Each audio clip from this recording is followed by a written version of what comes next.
Sir మీరు పవన్ కళ్యాణ్ గారితో కూడా చేశారు కదా సినిమా? అది ఒకటే అదే ఒక్క సినిమా గబ్బర్ సింగ్ లో చేశారు. ఒక షాట్ అది అంతే. ఓకే. ఎలా ఉంటది పవన్ కళ్యాణ్ గారితో? అంటే అది ఒక్క తమ్ముడు సీన్ గారితో. కదండి, అంటే ఒక్క సీన్ చేశాను. హ్మ్. బట్ బేసిక్ గా అతనితో ఇంటరాక్షన్ బాగానే అయింది. బాగుంది. బానే ఉంది. సో అంటే ఒక స్క్రిప్ట్ విషయమై ఒకసారి ఆయనతో కలిసి జర్నీ చేయాల్సిన పరిస్థితి వచ్చింది. ఓహో! ఒక అవకాశం లాంగ్ బ్యాక్. Long back. అంటే లాంగ్ 10 లాంగ్ ఇయర్స్ బ్యాక్.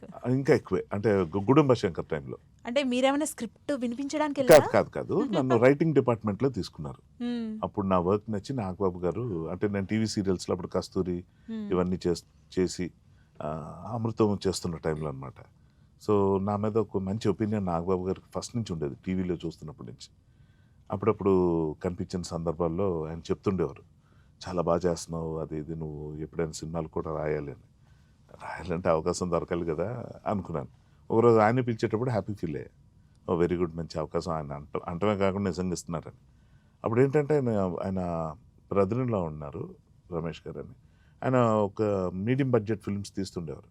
బహుశా అందులో ఏదైనా స్క్రిప్ట్ రైటింగ్ పిలిచారేమో అనుకున్నా. హ్మ్. సో సడన్గా నన్ను పిలిచి కళ్యాణ్ బాబు సినిమాకి నువ్వు వర్క్ చేయాలి అది ఇది అన్నారు. నాకు అస్సలు కాళ్ళు చేతులు ఆడలే. బట్ అంటే నేను ఏం చేయగలనో నాకు తెలియదు కానీ ప్రయత్నం చేయాలి కదా, వెళ్ళిపోయాను. హ్మ్. దానికి పెద్దగా వర్క్ చేయలేకపోయాను అప్పుడు. చాలా రీజన్స్ వల్ల నేను వెనక్కి వచ్చాను. ఇక్కడ కొన్ని ఇష్యూస్ రావడం వల్ల అది కంటిన్యూ చేయలేకపోయాను. కానీ అప్పుడు ఇంటరాక్షన్ బాగా జరిగింది. హ్మ్. ఆ, అక్కడ బెంగళూరు ఫామ్ హౌస్కి వెళ్ళాం. అక్కడ ఒక 7-8 రోజులు ఉన్నాను. ఆ టైంలో కళ్యాణ్ బాబు గారితో బాగా ఇంటరాక్షన్ అవటం అనేది ఎందుకు గొప్పగా అనిపిస్తుందంటే, అప్పుడు ఇప్పుడు అండి అది ఇప్పటికీ ఆ మెమరీస్తో ఆయన నన్ను పలకరిస్తుంటారు. నేనే ఇంక వావ్! అంత దూరంలో చూసి నేను ఎక్కడ గుర్తుంటానులే అని చెప్పి అలా ఉంటాను. ఆయన అలా వెళ్తూ వెళ్తూ కూడా చూసి ఆయనే విష్ చేసి పిలిచి అంత బాగున్నారా అని అడగటం అన్నది నాకు, ఓ ఇంత గుర్తున్నానా, హ్మ్. అది ఆవిడ గొప్పతనం అండి అంతే.